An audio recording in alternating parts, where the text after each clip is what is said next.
Welcome back to the Midwest Minute. I'm your host, Ross Thompson, and we got another good one for you guys today. We're going to be going over the Venezuela topic.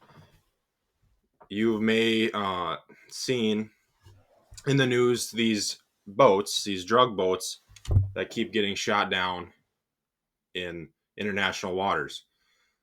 They've been a lot of subject to attack by a lot of people saying, unconstitutional war crimes. We don't know what's on these boats, but the Trump administration is shooting them down regardless.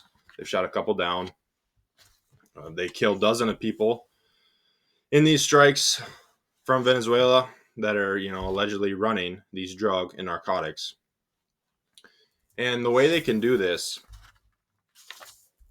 is because the Trump administration labeled these cartels as terrorist organizations. So you label them as a terrorist organization, and then you're fighting terrorism. So they call these guys narco terrorists. So if you ever heard of the word narco terrorist come up, that's it's from the Trump administration labeling narcotic gangs as terrorists, right? So the hence the word narco terrorism. With these strikes, we've enhanced our military presence in that region as well. We've sent a lot of ships, battleships. We're sending an aircraft carrier, probably there already. This is a ploy. This is a way of striking fear into Maduro, which is their president, in their inner circle as a military tactic. So yeah, Nicolas Maduro is the president of Venezuela. He was elected in 2013.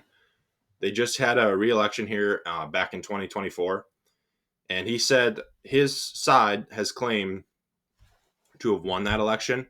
Now, there's been a lot of sources, outside sources, that have said that no, he actually did not win that election, and that it was a girl that was running against him. She got the popular vote because Venezuela is kind of being run as a very poor country right now. They want to change. They vote this new girl in while Nicolas Maduro is not leaving. And, why would you if you're in that type of country and have that regime? Why would you want to leave? So that's kind of some of the pressure behind him now. They're getting voted out. He's not leaving. He's also running, these drugs. But let's not, you know, Trump has said, this administration has said, this is a drug operation. Well, that's kind of the first layer. Like Venezuela is not even top 10 in drugs. You know, they don't manufacture a lot. They don't distribute a lot. They're not even top 10 in any of those categories. So if it was purely on these drugs and the fentanyl and the stuff that's getting shipped into the USA, we'd be going into places like Mexico City, Cuba, Brazil, places down there. We'd start there. We'd maybe eventually get to Venezuela, but we definitely wouldn't start there, right? So then you look at the bigger picture, is like, what's going on here? Why do we care? Well, like I said, Maduro is not a good leader for this country, first of all, but not only that, they have one of the largest oil reserves in the world, especially on the Western Hemisphere here. They have gold, silver. They have a lot of these raw materials that, for one, the U.S. needs. We need these raw materials to function as a country. We get them through trade and whatnot, but yeah, we need these countries to trade with us. And Venezuela, as well as a lot of other countries these days, are turning away from the USA and turning more towards China, right? And China is by far definitely our number one enemy, geopolitically, just by far our number one enemy, and they're outpacing us here in these regions. With the so, anyways, outpacing us in these regions with their Belt and Road Initiative. So what that is, it's a global infrastructure plan that was put in by Xi back in 2013 as well.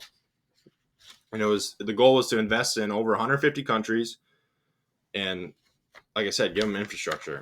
As of 2024, the participating countries accounted for nearly 75% of the world's population. Now that's kind of a misleading figure because a lot of the world's population is right around that China area, anyways. So I mean, it's kind of misleading, but it's still crazy to think of, right? It's it has opened up six economic corridors for China. You know, they're focused on infrastructure, education. So basically, what it is China goes to these hurting countries that, you know, hurting, and they go, we'll give you money, we'll invest in your country. You know, we'll help you build infrastructure, education. You know, we'll even build you radars. You know, deep water ports. Well, yeah, they're doing this as a good gesture, but they're also getting stuff in return. They're getting these raw materials that everyone needs, and they're also getting the chance to use them, right? So if they're down in South America and they're investing in these deep water ports, well, how long, if something gets in conflict with China, how long is it till they dock a warship, a military ship in one of these deep water ports in South America? And that's a reality. You don't want to think of it that way, but you have to, because not everyone thinks like us Americans. Not the whole world is not the same as here in America. There's bad people doing bad things, and especially with these radars, they invest, they build these infrastructures in hopes, to use them, whether they say they want to or not. But it's, like I said, it's bad because they're enemy, and we just don't want them to get a foothold in the Western Hemisphere. And this is, starting with Venezuela. Venezuela has aligned itself with China. Well, we don't want that. We don't want Maduro to be aligned with China. We want him to be aligned with Washington. So we want this so-called regime change is kind of, the way they're going about it. But they're going about it at a certain way. They've put a bounty on Maduro. They've had one before, but back in January,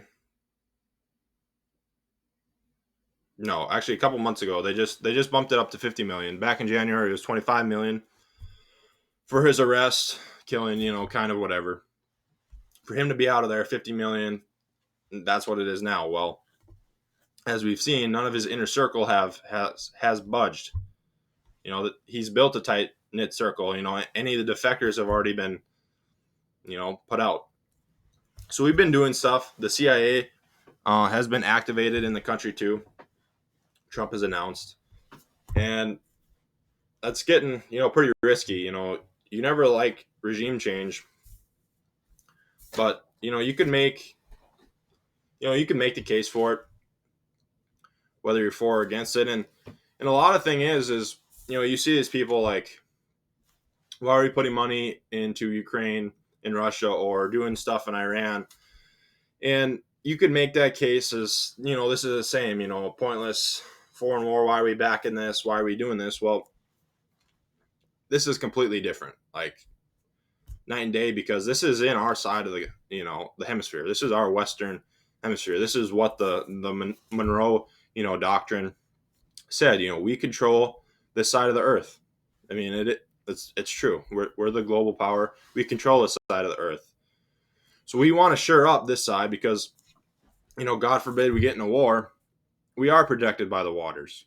I mean, it's just that simple. I mean, they have, missiles now, but still, it's not the same as, launching a missile as these ground attacks. So we want to shore up this western side for present and future use. So, that's how you can go about talking about this Venezuela topic is, yeah, it might be in our purview to go out there and pressure the government, maybe force regime change. But it doesn't always go as smoothly as as we want it to, and that's kind of what we um,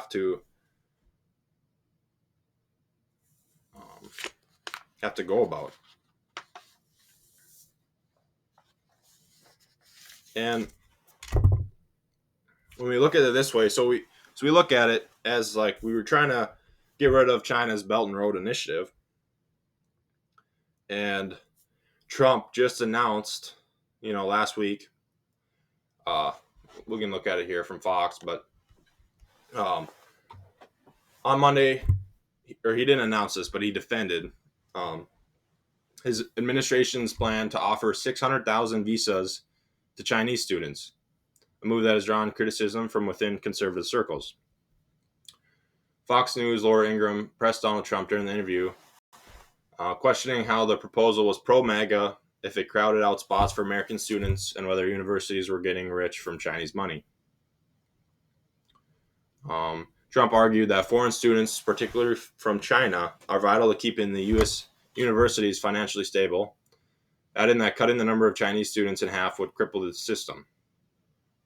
He quotes, "We do not have a lot of people coming in from China. We always have.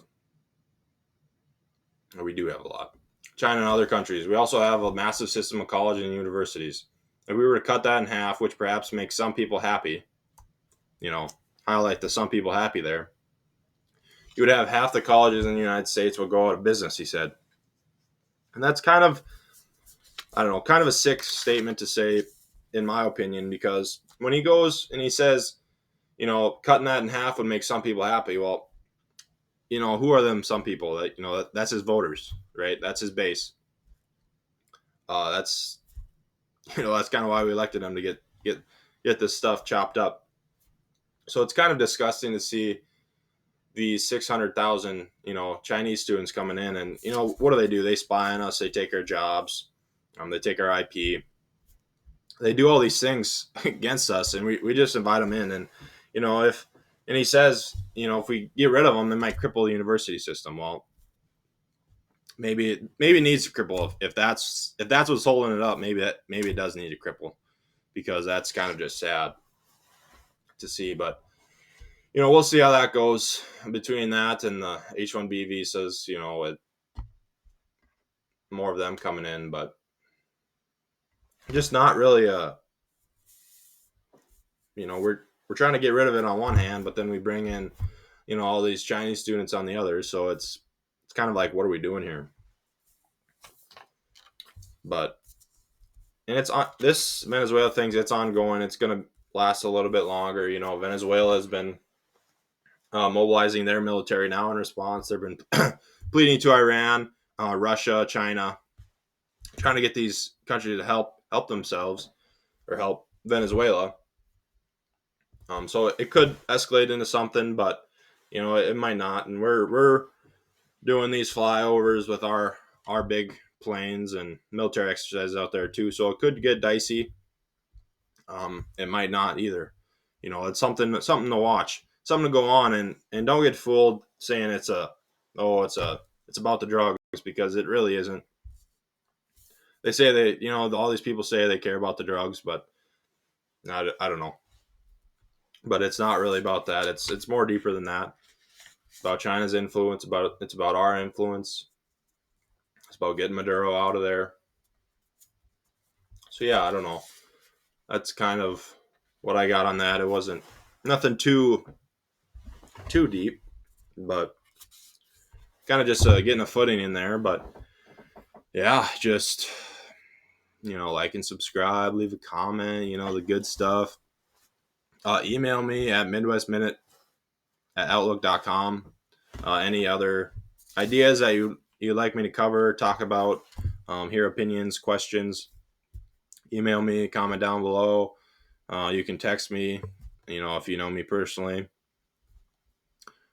stuff like that. You can follow my X. It's kind of lively there from time to time.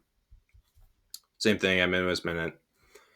And yeah, I don't know.